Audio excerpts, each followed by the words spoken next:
Hello everyone, Verma जी classes में आप लोग का स्वागत है। अगर आप इस वीडियो पर नए हैं तो चैनल को सब्सक्राइब कर दीजिए। आज के वीडियो में हम लोग मोस्ट इम्पोर्टेंट क्वेश्चन देखने वाले हैं कक्षा 10 का। तो देखिए, क्वेश्चन है कि दृष्टि दोष क्या है, यह कितने प्रकार का होता है। ठीक है, यह मोस्ट इम्पोर्टेंट क्वेश्चन है जो कि आपके बोर्ड एग्जाम में पूछ सकता है। वो भी कितने नंबर का, तो पूरे के पूरे 6 नंबर का। ठीक है, तो चलिए हम पहले देख लेते हैं दृष्टि दोष। तो देखिए, आँख की समंजन क्षीण होने के कारण रेटिना पर किसी वस्तु का प्रतिबिंब स्पष्ट नहीं बन पाता है, जिसके कारण वस्तु स्पष्ट दिखाई नहीं देती है। नेत्र की इस कमी को नेत्र दोष कहते हैं। यानी कि दृष्टि दोष उसे कहा जाता है कि जब आँख की जो समंजन क्षमता है ना, अगर वह क्षीण हो जाती है यानी कि खराब हो जाती है, तो जो रेटिना पर बना प्रतिबिंब होता है वह स्पष्ट रूप से नहीं बन पाता है। ठीक है, मुझे आशा है कि आप लोग को इतना समझ में आ गया होगा कि दृष्टि दोष क्या है। तो चलिए हम देख लेते हैं दृष्टि दोष के प्रकार। देखिए, दृष्टि दोष के प्रकार। ठीक है, तो देखिए, दृष्टि दोष 5 प्रकार के होते हैं। कौन कौन से, तो देखिए, फर्स्ट है निकट दृष्टि दोष। ठीक है, और दूसरा है दूर दृष्टि दोष। ठीक है, और तीसरा है जरा दृष्टि दोष, और चौथा है अबिंदुकता, और पांचवा है बाणंता रोग। ठीक है, तो मैंने आपको निकट दृष्टि दोष और दूर दृष्टि दोष बता दिया है। तो आज की वीडियो में हम लोग सिर्फ जरा दृष्टि दोष, अबिंदुकता और बाणंता रोग देखेंगे। ठीक है, तब पर भी आप लोग को मैं इसमें थोड़ा सा बता देता हूँ। देखिए, निकट दृष्टि दोष उसे कहते हैं कि निकट की वस्तु, यानी जिस व्यक्ति को निकट दृष्टि दोष होगा उस व्यक्ति को निकट की वस्तु तो दिखाई देगी, लेकिन दूर की वस्तु स्पष्ट दिखाई नहीं देती है, उसे हम निकट दृष्टि दोष कहते हैं।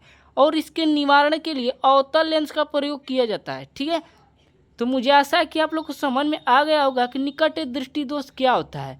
ठीक है, अब देख लेते हैं दूर दृष्टि दोष। तो देखिए, जो दूर दृष्टि दोष होता है ना, उसमें दूर की वस्तु स्पष्ट दिखाई देती है, लेकिन निकट की वस्तु स्पष्ट दिखाई नहीं देती है, उसे हम कहते हैं दूर दृष्टि दोष। ठीक है, तो देखिए, इसके निवारण के लिए हम उत्तल लेंस का प्रयोग करते हैं। तो चलिए हम देख लेते हैं जरा दृष्टि दोष। तो देखिए, जरा दृष्टि दोष। तो देखिए, जरा दृष्टि दोष क्या होता है।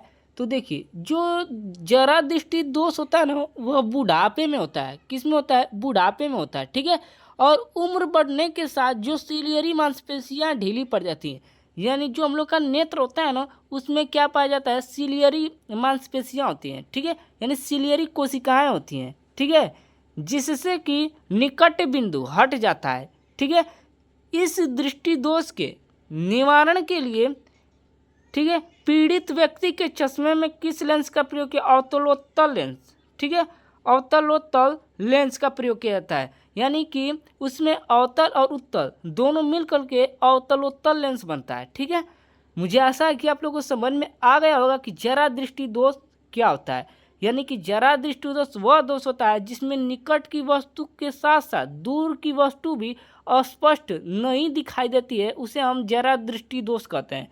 ठीक है, और यह रोग कब होता है, तो बुढ़ापे में होता है। ठीक है, तो चलिए हम देख लेते हैं अगला, अबिंदुकता रोग। तो देखिए, अबिंदुकता रोग। ठीक है, यानी देखिए, अबिंदुकता रोग यानी इस रोग से पीड़ित व्यक्ति को क्षैतिज और ऊर्ध्वाधर रेखाओं को एक साथ देख नहीं पाता है। यानी क्षैतिज रेखा, देखिए ये जो रेखा यानी ऐसे ऐसे, इसको कहते हैं क्षैतिज रेखा। ठीक है, अगर ऐसे रेखा है ना, इसको हम कहते हैं ऊर्ध्वाधर रेखा है। ठीक है, ऐसे अगर रेखा है इसको हम ऊर्ध्वाधर रेखा कहते हैं। अगर ऐसे रेखा है यानी सीधे ऐसे जा रही है, ठीक है, तो ये क्षैतिज रेखा है। और देखिए, जो क्षैतिज और ऊर्ध्वाधर रेखा है ना, इसको, ये जो अबिंदुकता रोग से जो पीड़ित व्यक्ति होता है, इसे स्पष्ट नहीं दिखाई देता है। तो देखिए, इसके निवारण के लिए, यानी इस रोग के निवारण के लिए पीड़ित व्यक्ति के चश्मे में बेलनाकार लेंस का प्रयोग किया जाता है। ठीक है, बेलनाकार लेंस का प्रयोग किया जाता है।